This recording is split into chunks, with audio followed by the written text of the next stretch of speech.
They say money screams, but wealth whispers.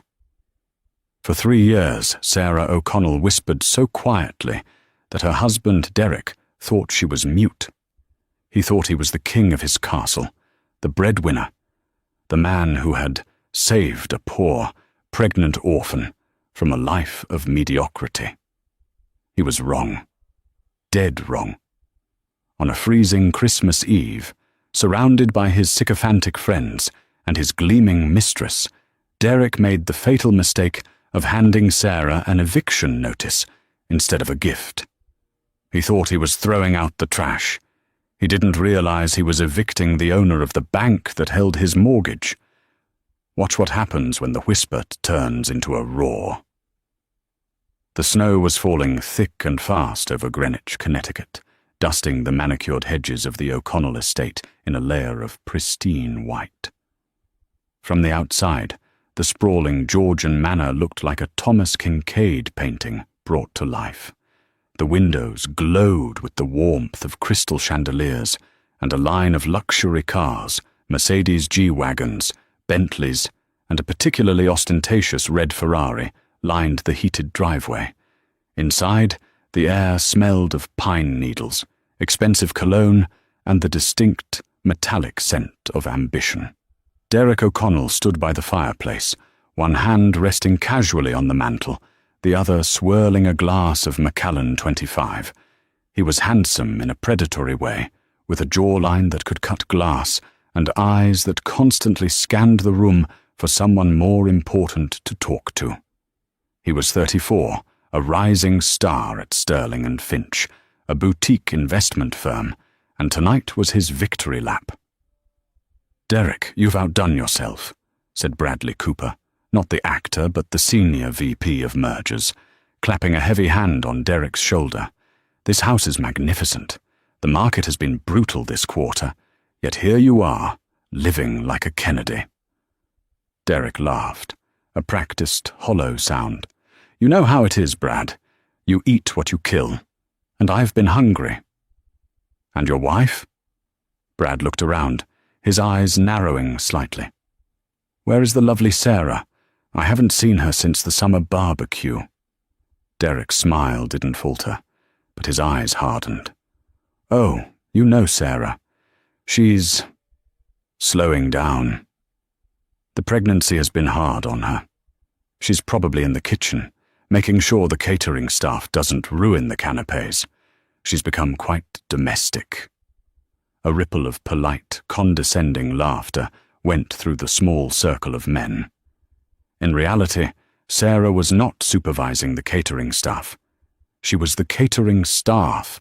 In the kitchen, Sarah O'Connell wiped a bead of sweat from her forehead with the back of her wrist. She was 8 months pregnant, her ankles swollen to the size of grapefruits, and her back aching with a dull, throbbing rhythm. She wore a simple, slightly faded maternity dress that she had bought at a thrift store 3 months ago. Derek had cut off her credit cards in October, claiming that they needed to tighten the belt to pay for the holiday party. "Mrs. O'Connell, please sit down," whispered Maria, the head housekeeper. Maria was the only person in the house who looked at Sarah with anything other than disdain. "I can finish the plating. Mr. Derek won't know." "It's okay, Maria," Sarah said, her voice soft but steady. "He wants me to bring out the tray. He said it's important I look useful tonight." Sarah picked up the heavy silver platter loaded with truffle-infused deviled eggs. She took a deep breath, steeling herself. She wasn't an orphan, and she certainly wasn't poor, but she had played the role Derek assigned her for 3 years. When they met, she had just wanted to be loved for herself, not her lineage.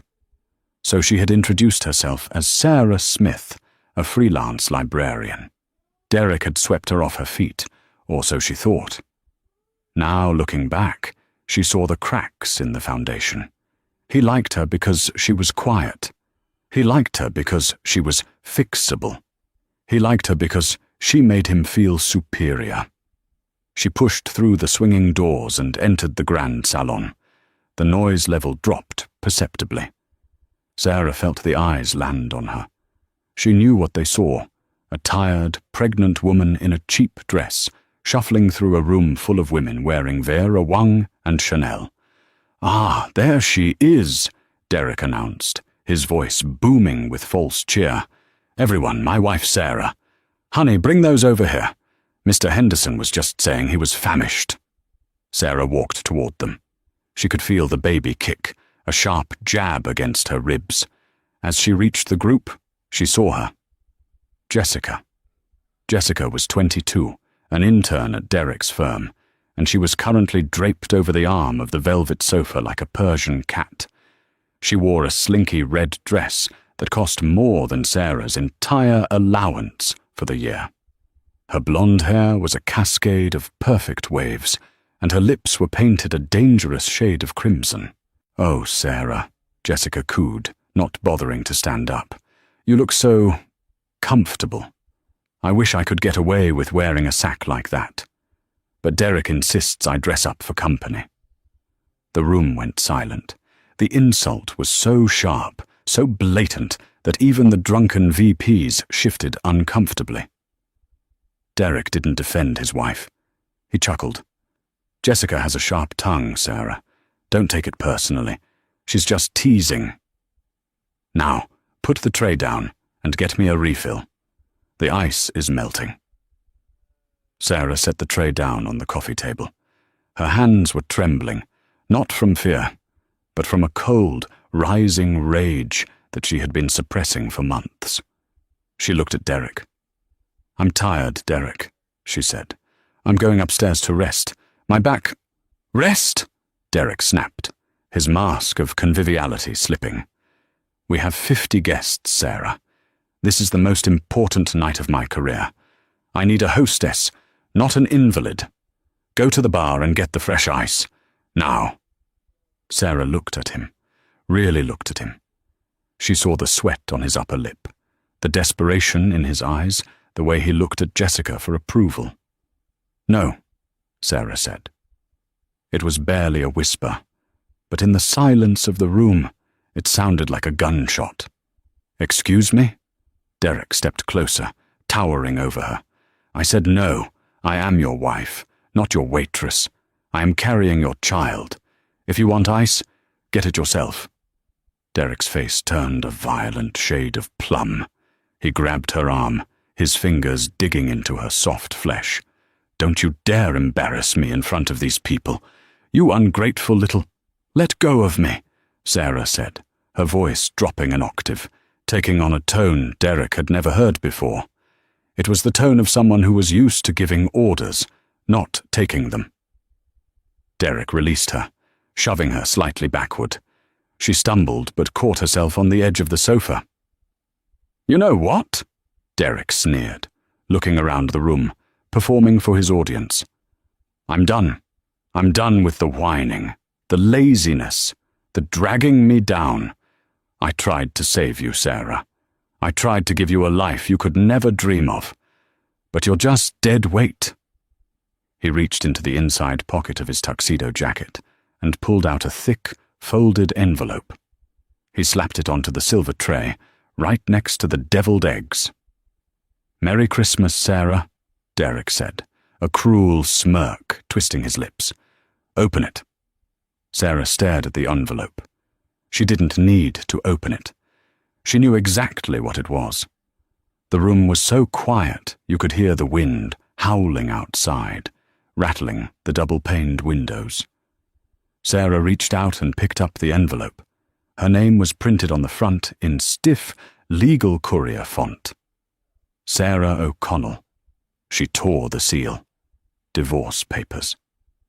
"I filed them this morning," Derek announced, pouring himself another drink, his confidence surging as Jessica stood up and sidled next to him, looping her arm through his. "Irreconcilable differences.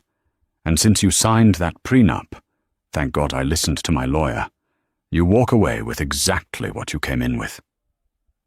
"Nothing," Jessica giggled, resting her head on Derek's shoulder. "Oh, Derek, you're so decisive. I love that about you." And that's not all, Derek continued, fueled by the adrenaline of his own cruelty. I want you out. Now. Jessica is moving in tonight. We're going to have a real Christmas morning. A murmur of shock went through the crowd. Even the hardened Wall Street wolves looked uneasy. Throwing a pregnant woman out into a blizzard on Christmas Eve was a level of villainy that made them uncomfortable. Derek, old boy, Mr. Henderson, the CEO, cleared his throat. Ideally, these things are handled with a bit more discretion. She is pregnant, after all. She'll be fine. Derek waved a dismissive hand. She can go to a shelter, or back to whatever trailer park she crawled out of. It's time I stopped letting her leech off my success. This house, this lifestyle, it's for winners. Sarah stood perfectly still. The initial shock had evaporated, replaced by a clarity so sharp it felt like ice water in her veins. She looked at the divorce papers. Then she looked at the prenup clause referenced on page 3. The party of the second part, Sarah, claims no right to any assets acquired by the party of the first part, Derek, prior to the marriage or during the marriage. She almost laughed. Derek had been so obsessed with protecting his meager assets, his 401k, his leased BMW, his devastatingly average bonus checks, that he had never once asked to see her financials. He had assumed that because she wore thrift store clothes and didn't brag, she had nothing. You want me to leave? Sarah asked. Right now? Right now, Derek said, pointing to the grand oak double doors. Take your coat. Leave the jewelry. I bought that.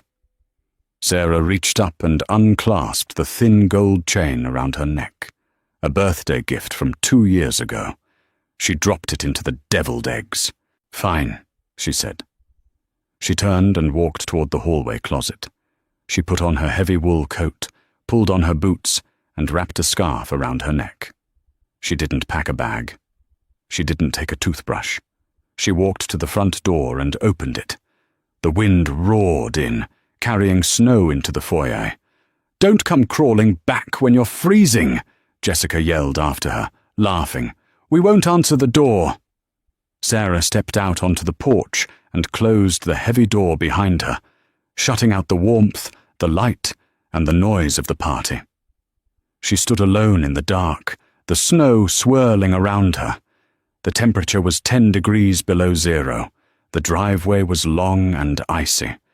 She walked down the steps, careful not to slip. She walked past Derek's prized Ferrari. She reached the end of the driveway, where the stone pillars marked the entrance to the estate. She stopped. She reached into her coat pocket and pulled out a burner phone she had kept hidden for 3 years. It was an old Nokia, the kind that held a charge for weeks. She dialed a number from memory. It rang once. Sinclair residence, Arthur speaking. A deep, gravelly voice answered. Arthur, Sarah said. Her voice didn't waver. It's Sarah. There was a pause on the other end, a pause filled with 3 years of worry and silence. Miss Sarah? Arthur's voice cracked slightly. Is that really you? Your grandmother. We've been trying to find you. The investigators said you vanished. I'm in Greenwich, Connecticut, Sarah said, looking back at the house.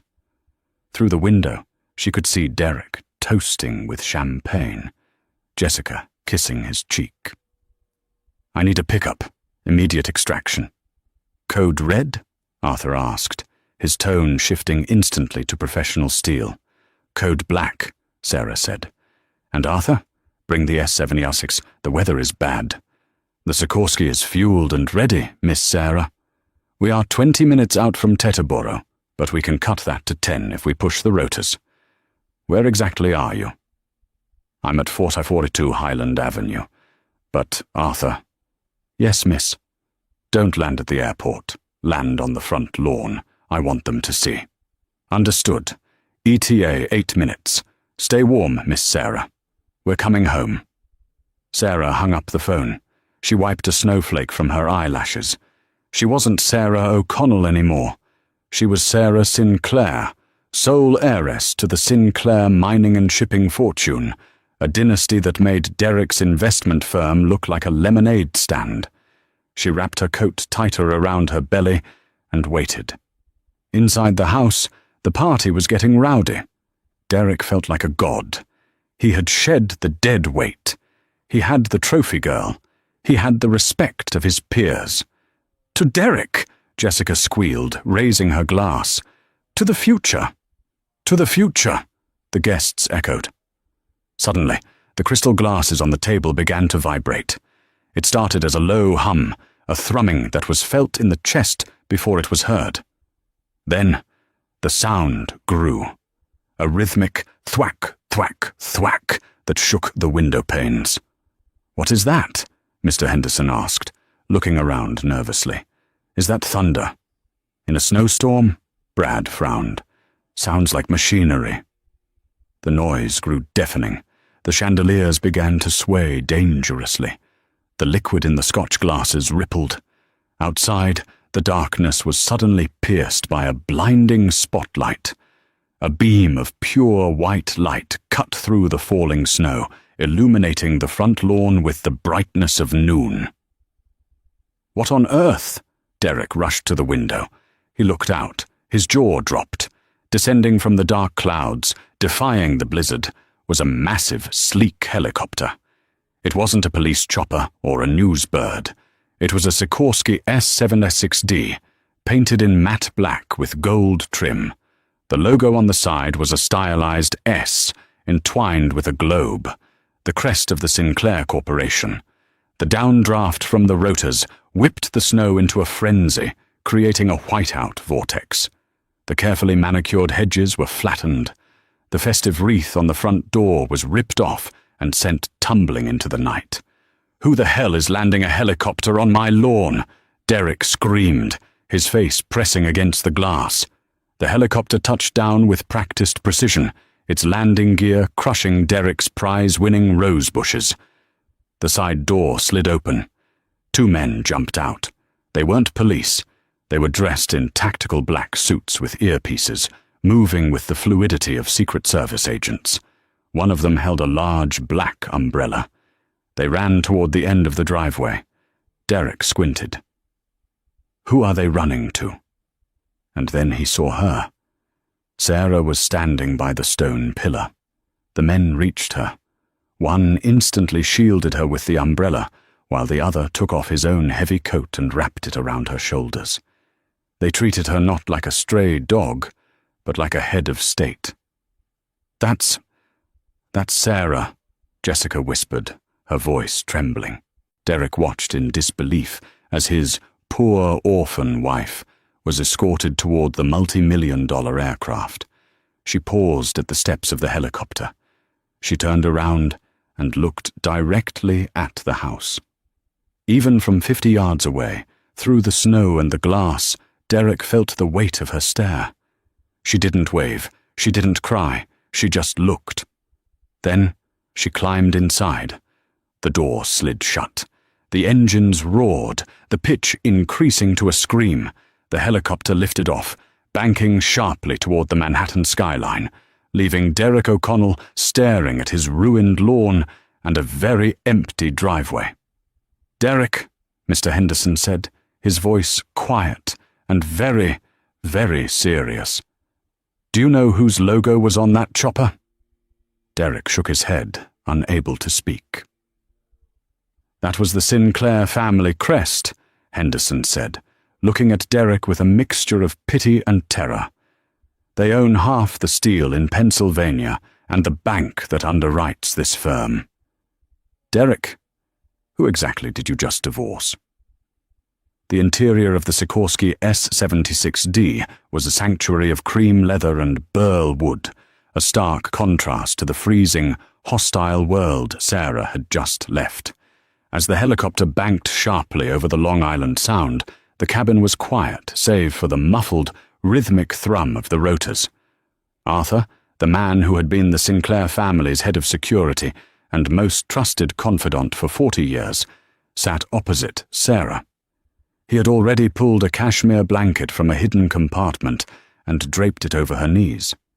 He then opened a small medical kit, his movements precise and practiced. "Heart rate is elevated, Miss Sarah," Arthur said, glancing at the monitor he had clipped to her finger. "But stable. Dr. Evans is waiting at the tower. We have the obstetrics team on standby." Sarah stared out the window at the dark water below. The adrenaline that had fueled her exit was fading, replaced by a deep, bone-weary exhaustion. But beneath the fatigue, something else was waking up. A part of her she had sedated for 3 years. The Sarah who ran boardrooms, who negotiated international trade deals, who could silence a room with a raised eyebrow.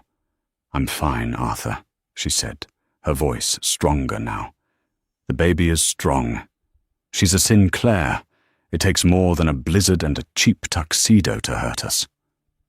Arthur allowed himself a small, grim smile. "Mr. O'Connell, he has no idea, does he?"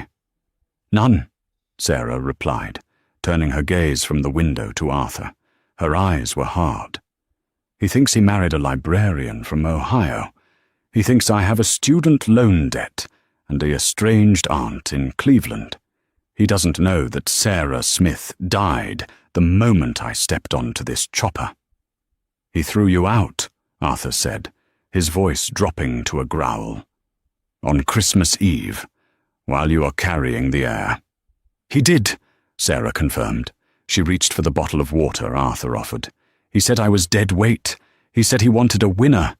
He handed me divorce papers and a prenup." Arthur chuckled, a dark sound. "A prenup? Against you?" "He wanted to protect his 401k, Sarah said, a dry laugh escaping her lips. "He wanted to make sure I didn't get half of his leased Ferrari." "The irony is almost poetic," Arthur noted. "Does he know who owns the leasing company?" "He will," Sarah said. "Soon." The helicopter began its descent toward Manhattan. The city lights sprawled out like a grid of diamonds, a kingdom waiting for its queen to return. They weren't heading to a hospital.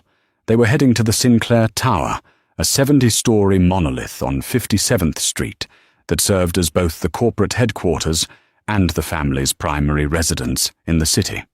The top 3 floors were a fortress, equipped with a private medical suite that rivaled Mount Sinai.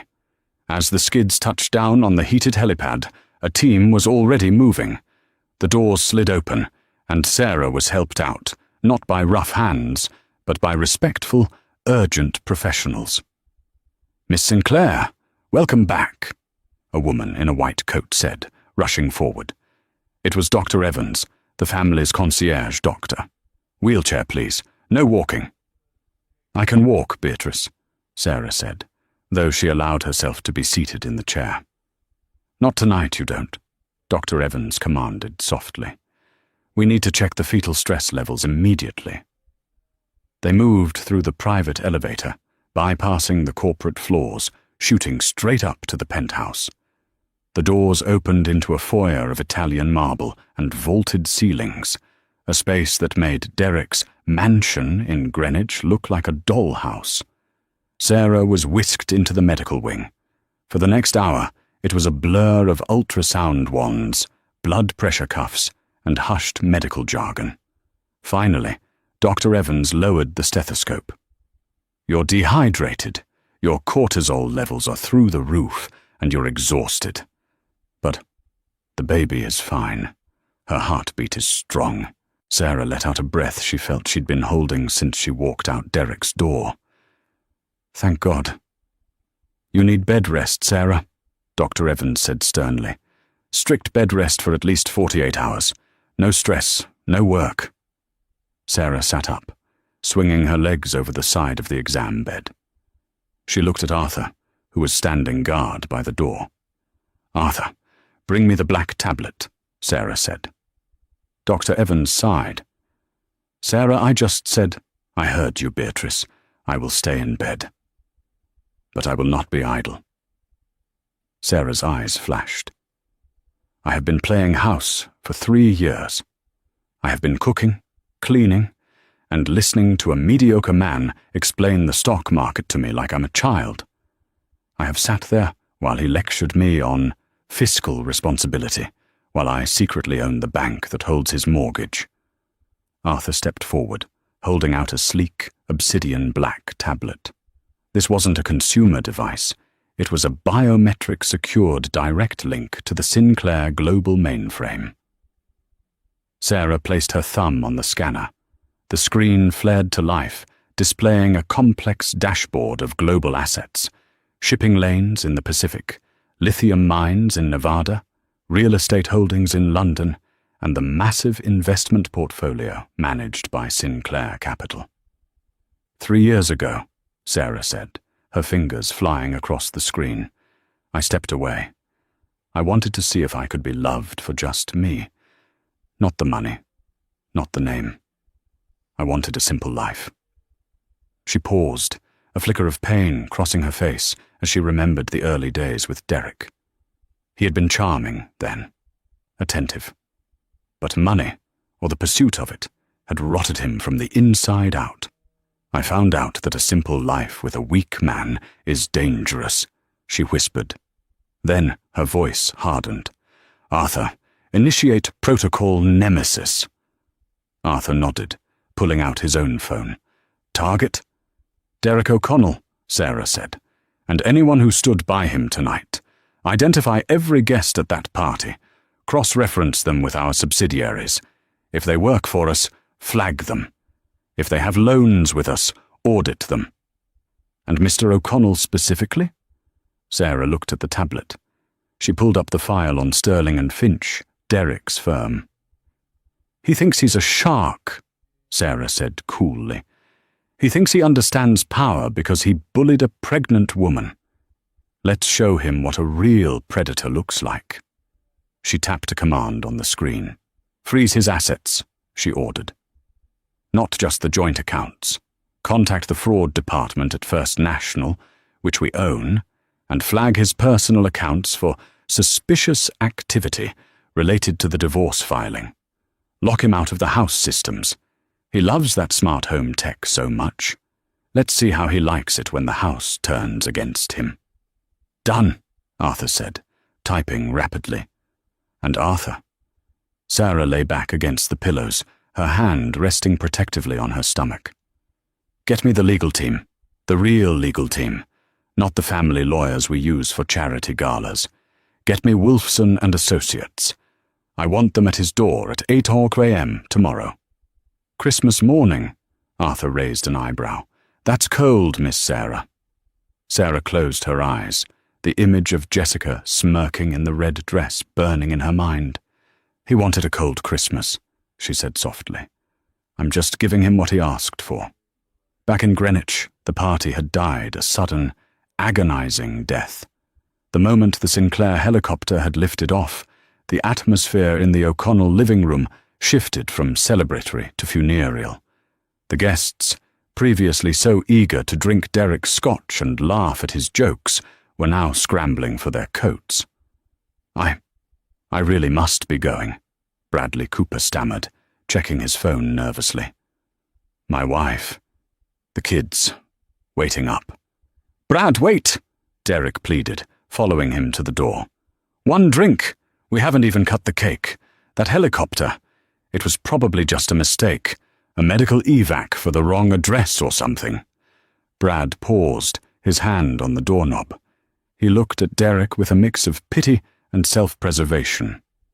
Derek, Sinclair helicopters don't make mistakes, and they certainly don't pick up poor orphans, unless they aren't poor and they aren't orphans. You need to call a lawyer, a very expensive one. Brad left, closing the door firmly. One by one, the other guests followed. The CEO, Mr. Henderson, didn't even say goodbye. He just walked out, typing furiously on his BlackBerry, already doing damage control for the firm.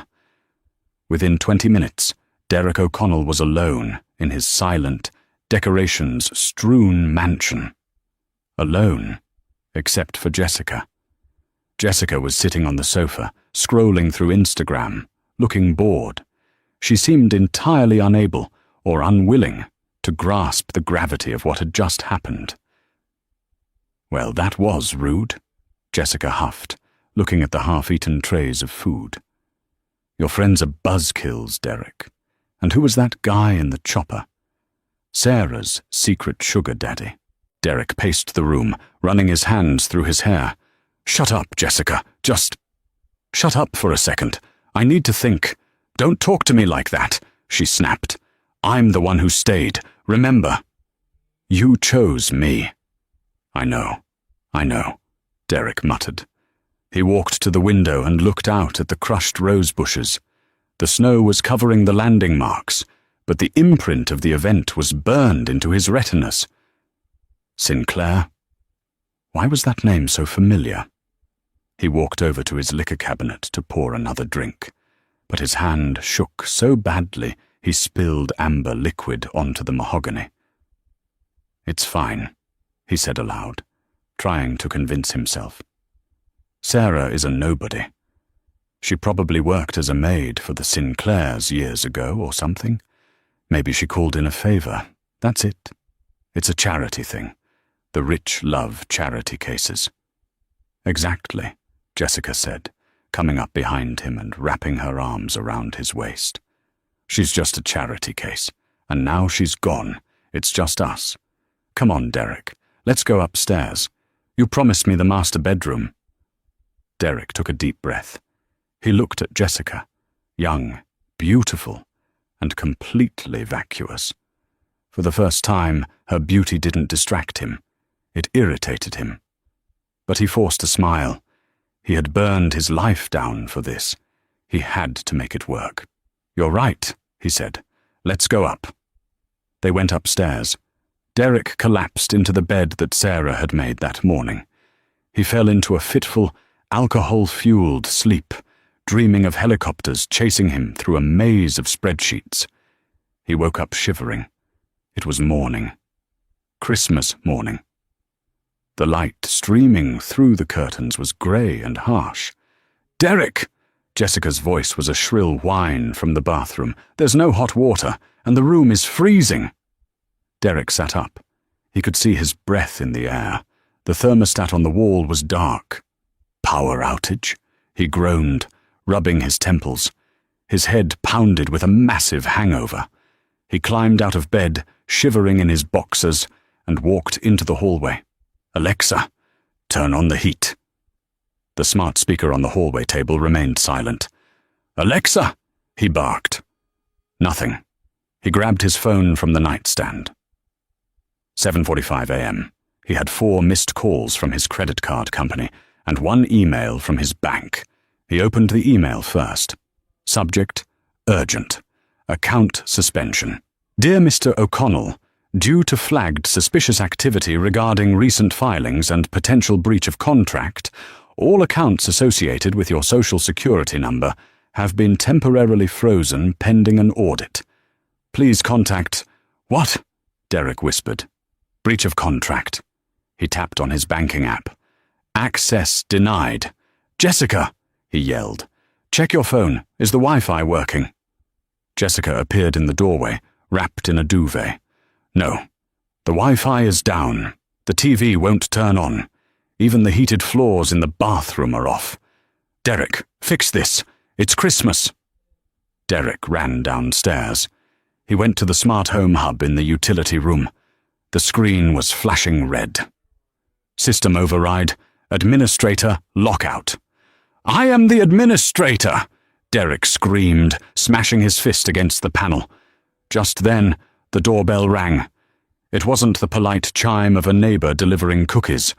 It was a long, insistent press. Derek grabbed a robe and ran to the front door. He looked through the peephole. Standing on his porch were 3 men and a woman. They were dressed in immaculate dark suits, despite it being Christmas morning. They held briefcases. Behind them, a black SUV idled in the driveway. Derek opened the door. "Who are you? The power company?" The woman in the front stepped forward. She was sharp-featured, wearing glasses that looked like they cost more than Derek's car. "Mr. Derek O'Connell?" she asked. "Yes. Who are you?" "I am Linda Wolfson, senior partner at Wolfson and Associates. I represent Mrs. Sarah Sinclair O'Connell." Derek froze. "Sarah? Sinclair?" "Yes," Linda said, stepping into the foyer without being invited. The three men followed her, forming a wall of wool and hostility. "We are here to serve you with an amended divorce petition, an immediate eviction notice, and a cease and desist order regarding the use of company assets." "Eviction?" Derek laughed nervously, tightening his robe. "Lady, you're confused. I own this house. Sarah signed a prenup. She gets nothing." Linda Wolfson smiled. It was not a nice smile.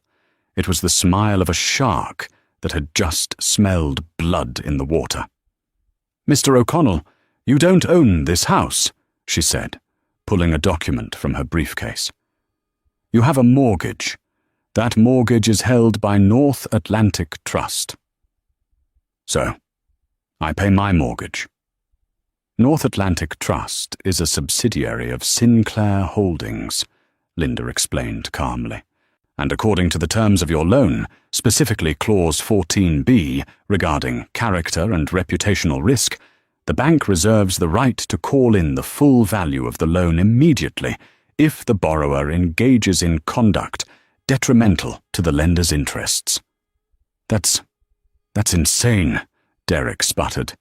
"That's boilerplate. You can't just call $1 million loan because I got divorced." "We aren't calling it because you got divorced," Linda corrected him. "We are calling it because you attempted to defraud a Sinclair heir. Furthermore, you funded this renovation and your lavish lifestyle on a line of credit secured by your stock options at Sterling and Finch. Yes, my stock options are solid." Actually, Linda flipped to another page. "As of 8 a.m. this morning, Sterling and Finch is under internal investigation for insider trading and gross mismanagement. The stock has been suspended. Your options are currently valued at 0. Derek felt the blood drain from his face. "Investigation? By who?" "By the majority shareholder," Linda said softly. "Sinclair Private Equity acquired a controlling stake in your firm 6 months ago. They just chose not to announce it until this morning." Derek staggered back, hitting the wall. The pieces were falling into place, crushing him. Sarah wasn't just rich. She was the system. She was the bank, the boss, the landlord. She lied to me," Derek whispered. "She told me she was poor." "She told you she wanted a partner," Linda said. "She tested you. You failed." Jessica came running down the stairs, still wrapped in the duvet. "Derek, who are these people? Why is there a tow truck in the driveway?" Derek looked out the open door. A large flatbed truck was backing up toward his Ferrari. "Hey!" Derek yelled, running past the lawyers onto the porch. "Hey, that's my car!" The driver of the tow truck hopped out. He held a clipboard. "Lease termination order, buddy. Payment default. Dealer wants it back." "I didn't default," Derek screamed, the cold air biting at his exposed legs. "I paid it last week." "Payment was reversed this morning," the driver shrugged. "Insufficient funds." Derek watched as the hook was attached to the Ferrari's bumper. The car he loved more than his wife was being dragged away like a piece of scrap metal. He turned back to the lawyers. Linda Wolfson was standing in the doorway, checking her watch. "You have 1 hour to vacate the premises, Mr. O'Connell," she said. "The locks will be changed at 10:01 a.m. Anything left inside will be considered abandoned property." "Where am I supposed to go?" Derek cried, his voice cracking. "It's Christmas.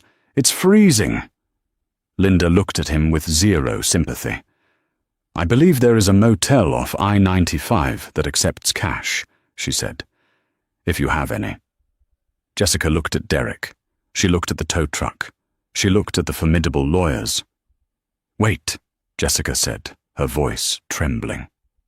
He's broke? Destitute, Linda confirmed, and likely facing litigation that will keep him in debt for the rest of his life. Jessica dropped the duvet. She was wearing her coat underneath. I'm leaving, she said to Derek. Jess?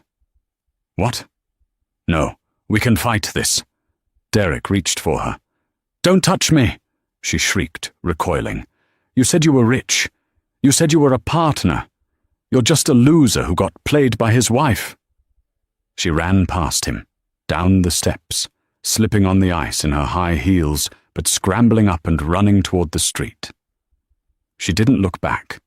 Derek O'Connell stood alone on his porch in his bathrobe, shivering violently.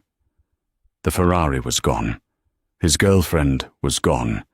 His job was gone. His house was gone. And somewhere in a warm penthouse in Manhattan, Sarah Sinclair was just getting started. The Starlight Motel was the kind of place people went to disappear or to die. Located just off the interstate, squeezed between a 24-hour truck stop and a derelict salvage yard, it smelled of stale cigarette smoke, mildew, and despair. Derek O'Connell sat on the edge of the sagging mattress in room 104. He was wearing the same tuxedo trousers from the night before, now stained and wrinkled. His dress shirt was unbuttoned at the collar, and he was shivering, despite the rattling heater unit that blasted lukewarm air into the room. He had $20 in his pocket. His credit cards were plastic scraps. His bank accounts were black holes. His phone, which he had finally managed to charge using a cable borrowed from the motel clerk, was vibrating incessantly. He hesitated to look at it. The last time he checked, his inbox was full of legal threats. It's a mistake, he muttered to himself, rocking back and forth. It's all a big misunderstanding. Sarah will calm down. It's the pregnancy hormones. She's irrational. I just need to talk to her. He reached for the remote and turned on the small, boxy television bolted to the dresser. He flipped to the local news channel, hoping for a weather report. Instead, he saw his own face. It was a grainy video, clearly shot on a smartphone from a neighboring property. The angle was slightly high, likely filmed from a bedroom window of the estate next door. The headline at the bottom of the screen read, "The Grinch of Greenwich, pregnant wife, evicted in blizzard." Derek watched in horror. The video showed everything. It showed him pointing at the door. It showed Sarah stumbling out into the snow. It showed Jessica laughing in the doorway, holding a glass of wine. And then it showed the magnificent arrival of the Sinclair helicopter, the spotlight illuminating Derek's face, twisted in a rictus of drunken rage. The news anchor, a woman with a severe bob and a disapproving expression, shook her head.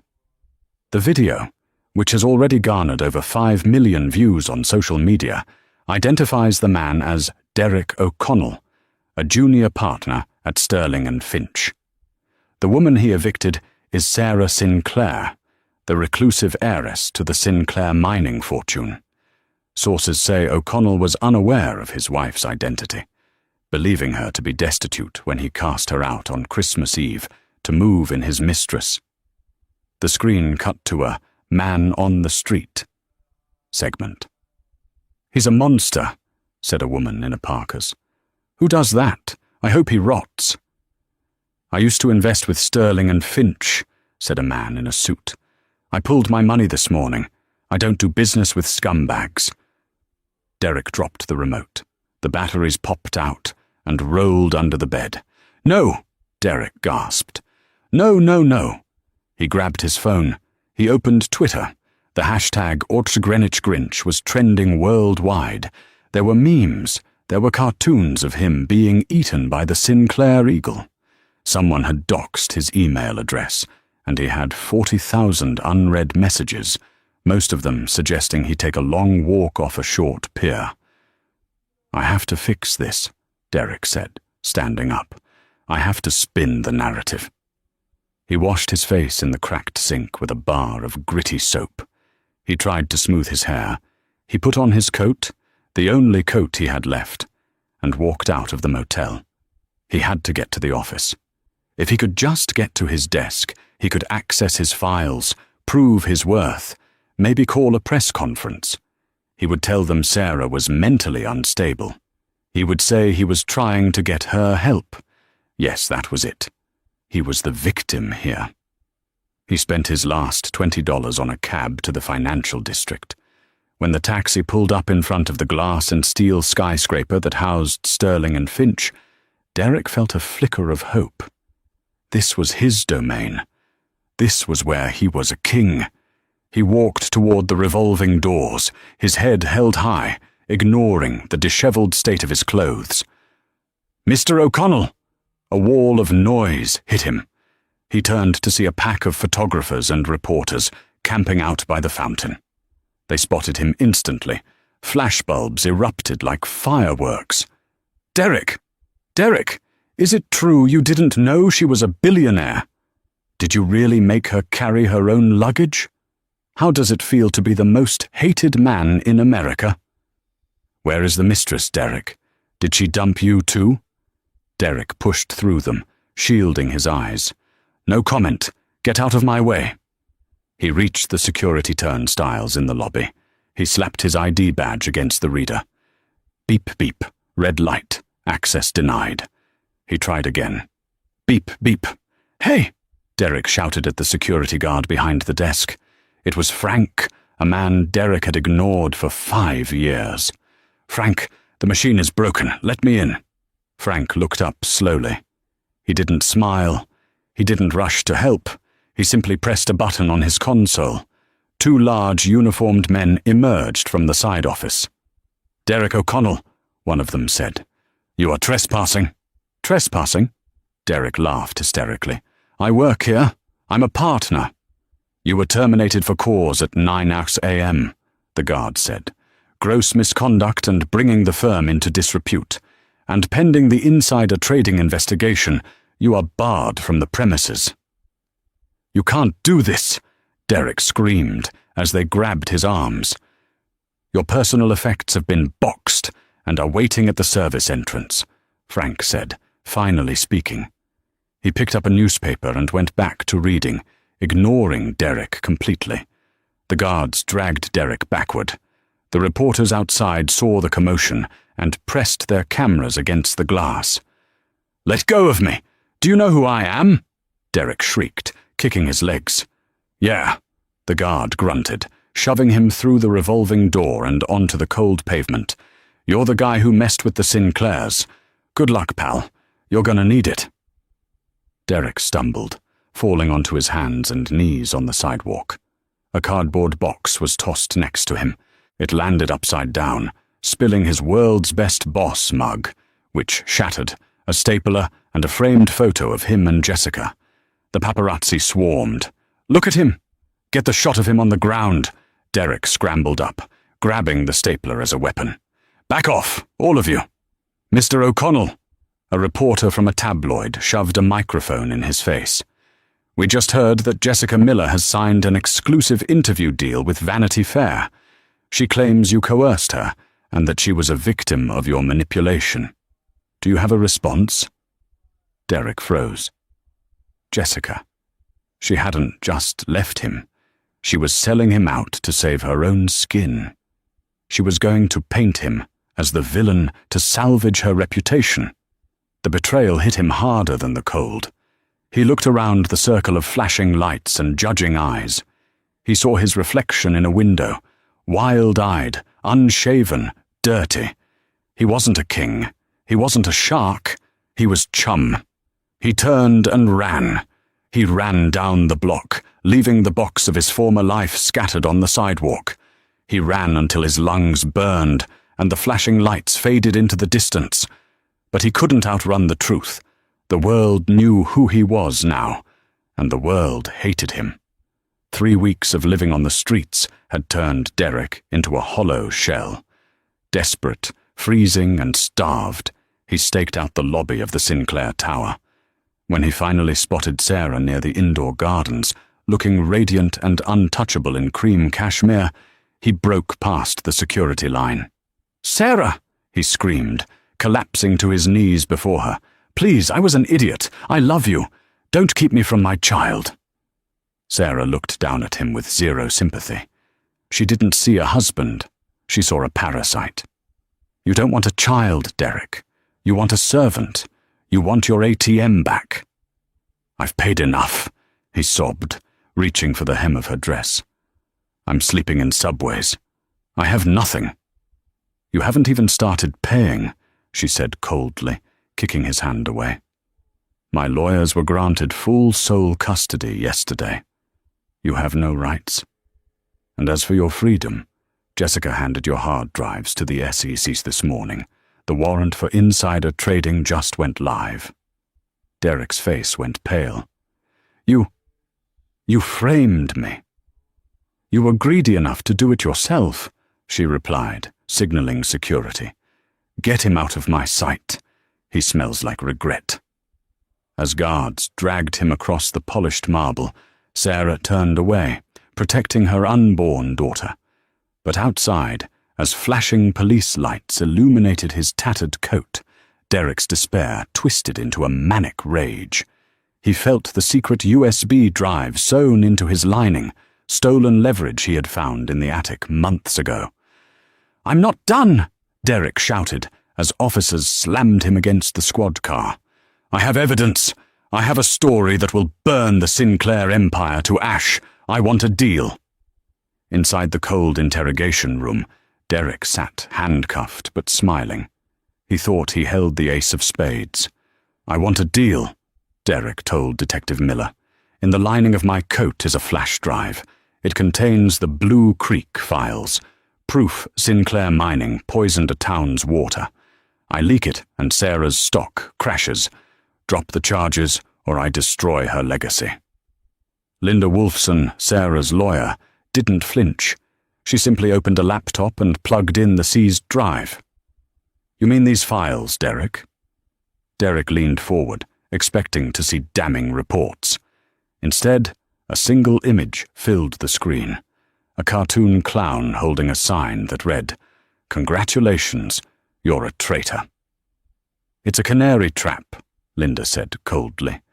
"Sarah planted that drive in the attic 3 years ago to test your loyalty. The files are fake, Derek. But by stealing them and attempting blackmail, you've just confessed to corporate espionage and extortion." Derek's smile crumbled into horror. He hadn't found leverage. He had found his own prison sentence. 6 months later, a black limousine idled where the O'Connell mansion once stood. The house was gone, bulldozed on Sarah's orders. In its place was New Beginnings Park, a green space filled with laughing children. Sarah sat in the back of the car, holding her newborn daughter, Aurora. She glanced at her phone. Derek O'Connell, sentenced to 20 years. She felt no pity, only the lightness of a burden removed. "He never even asked her name," Sarah whispered, looking at the baby. "He didn't deserve to know it," Arthur replied from the driver's seat. "Let's go, Arthur," she said, turning away from the park. "We have an empire to run." The limo sped away, leaving the past buried under fresh soil. Sarah Sinclair had survived the winter, and now she was finally blooming. From a freezing driveway on Christmas Eve to the boardroom of a global empire, Sarah's journey proves that the best revenge isn't anger, it's absolute, undeniable success. Derek O'Connell thought he was discarding a burden, but he was actually throwing away a winning lottery ticket. He underestimated the quiet strength of the woman standing beside him, and by the time he realized his mistake, the helicopter had already taken off. In the end, the Grinch of Greenwich lost his house, his freedom, and his family, leaving behind nothing but a park where children play, a final, ironic legacy of a man who hated childish things. What did you think of Sarah's canary trap with the flash drive? Would you have been smart enough to test your partner's loyalty like that? Let me know in the comments below. If you enjoyed this story of karma and justice, please smash that like button, share this video with a friend who needs some drama, and don't forget to subscribe and ring the bell so you never miss a story.